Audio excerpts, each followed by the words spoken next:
Библията – нашата единствена сигурност. Сега не искам да ме разберете погрешно. Реших да направя това видео. Това не е оправдание чрез дела. Просто това е едно задължение, един дълг на всеки един човек, който твърди, че е Христов последовател. Какво? Сега ще ви покажа какво казва Библията, защо тя е нашата сигурност и какъв е нашия дълг към тази книга. Нека да започнем. Вижте какво пише тук.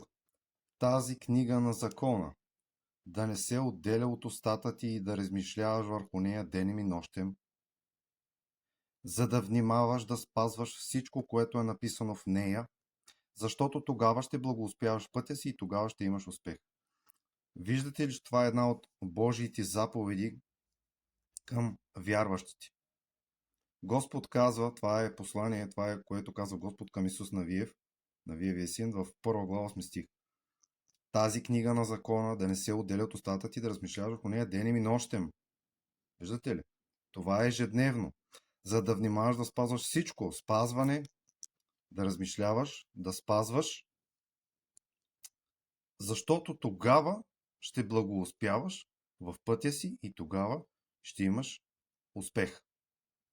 Това означава, че всеки, който е невещ относно Божието Слово и Библията, и той е невещ, как да кажа, ако той има достъп до Библията, ако той знае за Библията, не я чете, не я изследва, да размишлява върху нея ден и нощем, това вече се нарича грях. Това е целта на това видео, да покажа греха, за да може да бъде изобличен и човек да се покае за този грях, че той не познава Божието Слово, а Господ е заповядал това нещо. Сега следващия стих.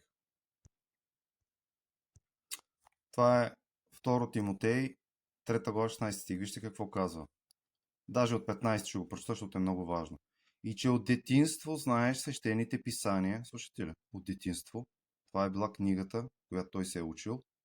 Тимотей, ученик на апостол Павел. От детинство.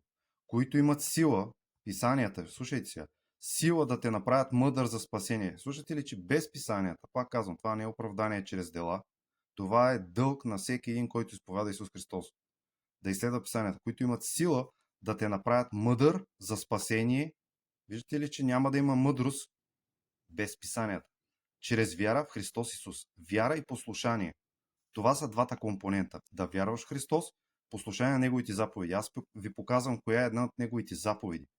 Цялото писание е боговдъхновено и полезно за поука. Слушайте, изобличение, за поправление, за наставление в правдата. Защо? 17. За да бъде Божия човек, усъвършенстван, съвършенно подготвен за всяко добро дело. Слушайте ли, значи, ако някой твърди, че е Божий човек и той не познава писанията, той нито не може да бъде усъвършенстван, нито съвършенно подготвен за всяко добро дело. Според писанията това е невъзможно. Пак казвам, невежеството е грях, защото това е Божията заповед. Нека видим следващите текстове. Вижте какво казва в Деяния на апостолите, 17 глава. Тук Павел и Сила проповядва в Берия. Виждате ли, братята незабавно през нощта изпратиха Павел и Сила, които като стигнаха там, отидаха в юдейската синагога. И слушайте сега берияните. Берияните бяха по-благородни от солунците. Защо? Защото приеха Словото, слушат Словото, с голяма готовност и всеки ден изследваха писанията, за да видят дали това е така. Дали това е вярно. Виждате ли? Берияните бяха по-благородни от солунците. Да видим следващите текстове. Вижте какво казва във Второзаконие 4 глава. Само внимавай на себе си и внимавай много за душата си, да не би... Чакайте да обърнем страницата.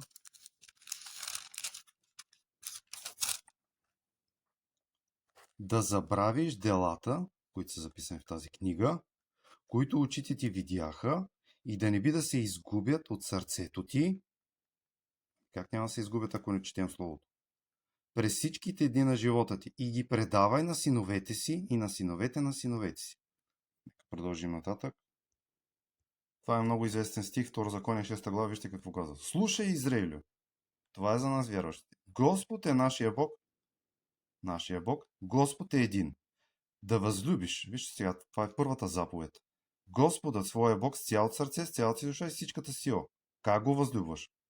Ама обичам Господа. Ама, добре, а послушали си на Неговите заповеди? Ето една от Неговите. Следващия. Тези думи тук, които днес ти заповядвам, да бъдат в сърцето ти. Слушайте, не само да ги четеш като папагао и да ги знаеш на Исус. Да бъдат в сърцето ти и на тях да учиш усърдно синовете си и за тях да говориш, когато седиш в дома си, когато ходиш по пътя, когато лягаш и когато ставаш. Виждате ли какво казва Писанието? Библията – нашата единствена сигурност. Вяра и послушание. Не може да има жива вяра без послушание, защото това е бунт. Първия, който не е бил послушен, се казва Луцифер. И затова е станал Сатанаил и е паднал от небето, понеже той вярва и трепери. Знаете ли, че Библията пише, че и бесовете вярват и треперят, ама не са послушни на Бог. И така не бъдете като бесовете, а бъдете послушни и бъдете подражатели на Христос, а не на Сатана. И следвайте писанията. Това е 8 стих от същата глава. Да ги вързваш за знак на ръката си, думите, и да бъдат като превръзки на очите ти. Да ги написваш на стълбовете на вратите на къщата си и на портата си.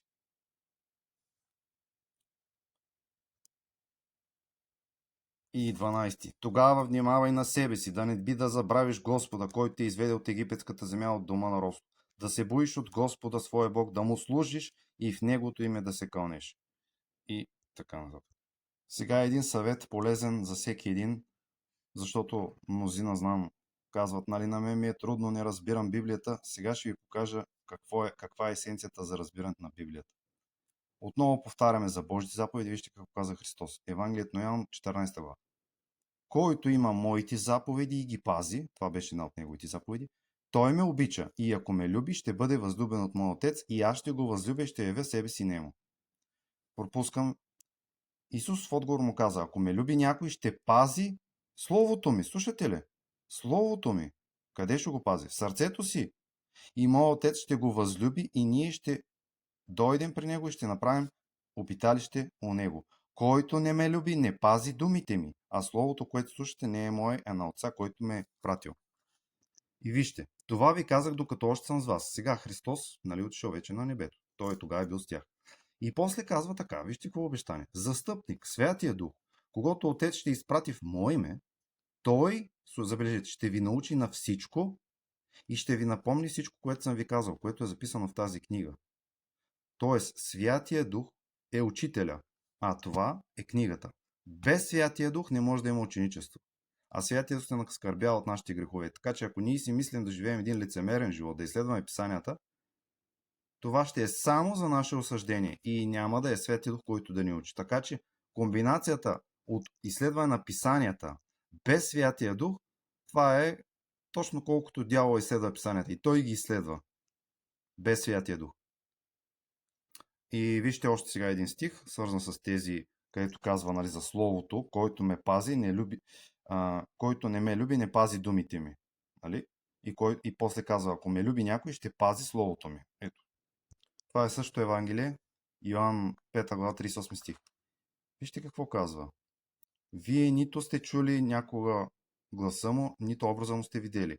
И нямате неговото слово постоянно в себе си. Защото не вярвате в този, когото той е пратил. Слушате ли, че словото е свързано с вярата. Не може неговото слово да не е във вас, а вие да вярвате. Разбирате ли, че не може да си християнин? Ето сега още един стих, много важен. Ето вижте, пак е свързано с вярата. Това е същото Евангелие, 8 глава от Йоан, Евангелието на Йоан, 8 глава, 31 стих. Тогава Исус каза на повярвалите в Него юдеи, повярвалите. Ако стоите в Словото ми, вижте, има условие. А ако не знаете Словото му, как ще стоите? Ако стоите в Словото ми, наистина сте мои ученици. И какво ще стане, като стоите в Словото? Като го изследвате, разбира се. И да го пазите всички тези думи. Ще познаете истината, истината ще ви направи свободни. Святия Дух ще работи във вас и ще ви направи свободни. Бог да ви благослови с изследване на писанието, изследване на сърцето.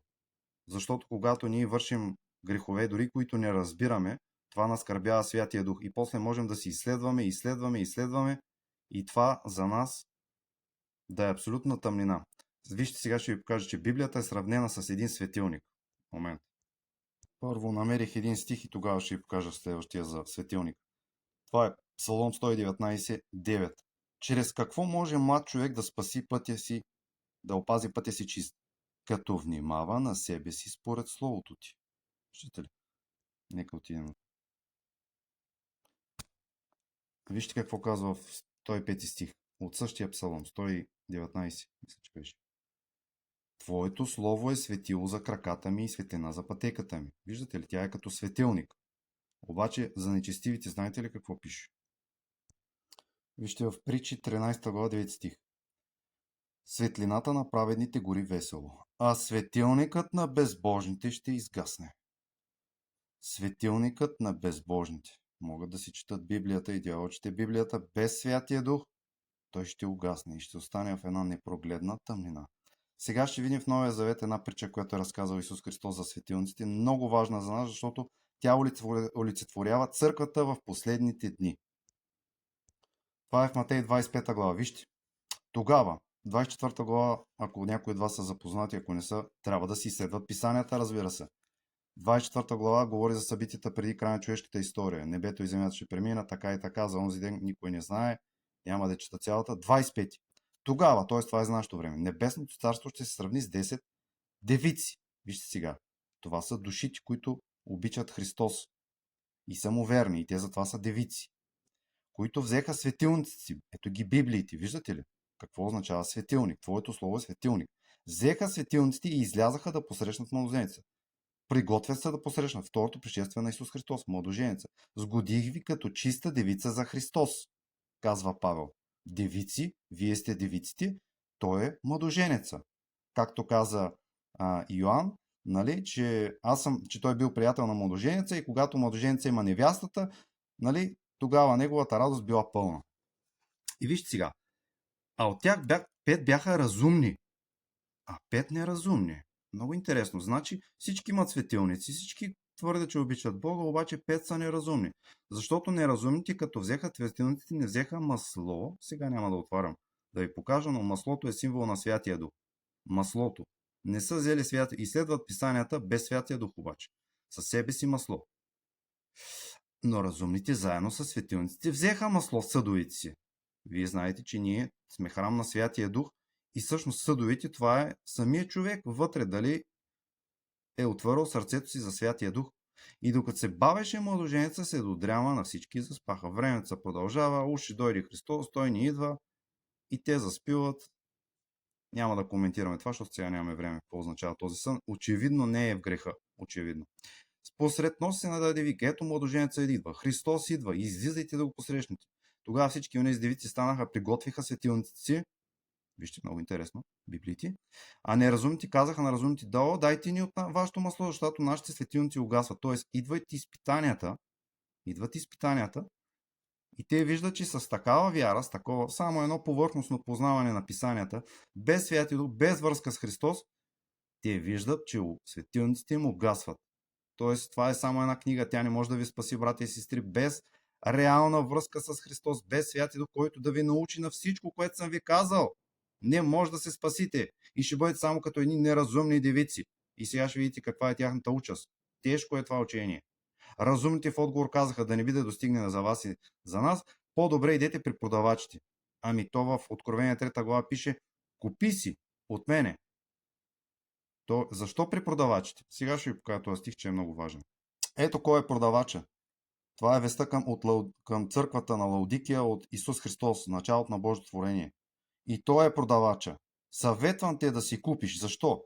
Защото неразумната девица. Богат съм, имам вяра, забогатях, нямам нужда от нищо. Той казва, не, ела си купи от мене. Злато, истинска вяра, вяра и послушание. Пречистено през огън, бели дрехи и колури и така нататък. Ето ги продавачите. Няма да го коментирам сега целия стих. Съветвам те да си купиш. Това е небесният продавач, Исус Христос. Да си купим от него. Така продължаваме с притчата. при продавачите Исус Христос и си купете. А когато те отидаха да си купят, младоженеца пристигна и готовите влязаха. Виждате ли? Значи тук виждаме приключване на благодатното дело.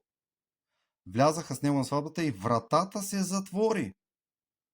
Вратата се затвори. После дойдоха и другите девици и казаха: Господи, Господи, отвори ни! Отвори ни, имаме нужда от Святия Дух! Вече не сме забогатели, разбрахме веста. Той в отговор им каза: истина ви казвам, не ви познавам. И така бдете, защото не знаете нито деня, ни часа. Не ви познавам. Сега ще ви покажа защо са стигнали до това положение. Това е глава Притчи, първа глава, 23 стих. Вижте какво казва: обърнете се към моето изобличение, много важно. Сега ще ви покажа кое е изобличението. Обърнете се към моето изобличение. Ето аз ще излея духа си, маслото, светилника, духа си и ще ви известя словата си, понеже аз виках. Ако някой чуе гласа ми, след малко ще видите. А вие отказахте, простирах ръката си и никой не обърна внимание и отхвърлихте всичките ми съвети и не искахте изобличението ми, то аз също ще се смея на вашето нещастие, ще се присмея, когато дойде вашият ужас. Господи, отвори ни! Когато дойде вашият ужас, като буря и нещастието ви върхлети като вихрушка, когато притеснение и страх дойдат върху вас, тогава те ще ме призоват: Господи, отвори вратата! Имаме нужда от масло! Но аз няма да отговоря. Ревностно ще ме търсят, но няма да ме намерят, понеже намразиха знанието и не избраха страха от Господа. Не приеха съвета ми и презряха цялото ми изобличение. Затова ще ядат от плодовете на своя си път и ще наситят от своите си измислици. Нека видим кои са изобличенията за църквата днес. Ето ги пред вашите очи. До ангела на Лаодикийската църква. От Исус Христос: знае твоите дела, няма да го чета цялото, виждате го. Така, понеже си хладък, твърдение за християнство, нямане на масло, светилници, няма масло вътре. Понеже казваш: богат съм, нямам нужда от нищо, не слушане на изобличенията. Отхвърлиха изобличението, не слушаха гласа ми, нямам нужда от нищо, а не знаеш, че си окаян, нещастник. Съветвам те да си купиш злато, истинска вяра, пречисто на през огън, бели дрехи и така нататък.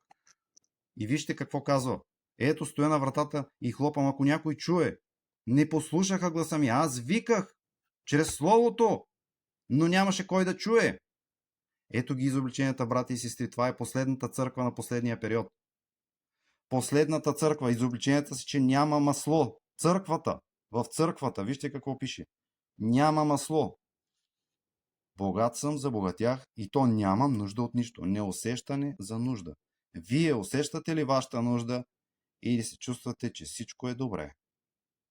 Ако чувствате, че всичко е добре, значи сте в стих 17 и когато свърши времето, ще бъдете ревностни да го търсите. Пише: ревностно ще ме търсят. Вижте какво пише: